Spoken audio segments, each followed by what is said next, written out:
Hi guys, here we've got iPhone, and let me show you how to change Apple logo into a button.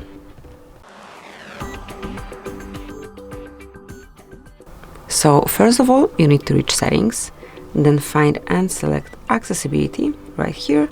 Now go to touch and scroll all the way down. Here at the bottom of the list you will notice back tap. So here you can manage your back tap to perform actions quickly, and let me apply, for example, for double tap opening the camera. Let's go back. It is applied, so from now on your Apple logo is a button, because if you will tap twice here, you will be able to open the camera quickly. Also, you can manage the triple tap. So to do it, just reach the same panel and mark, for example, control center for triple tap. Let's go back. It doesn't matter if it's locked or not, your double tap would work.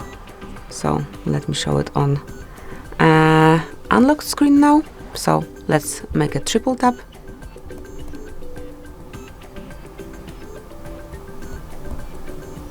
And here we've got our control center. So that's it. This is how you can create the button from your Apple logo. Thank you for watching. Please subscribe our channel and leave the thumbs up.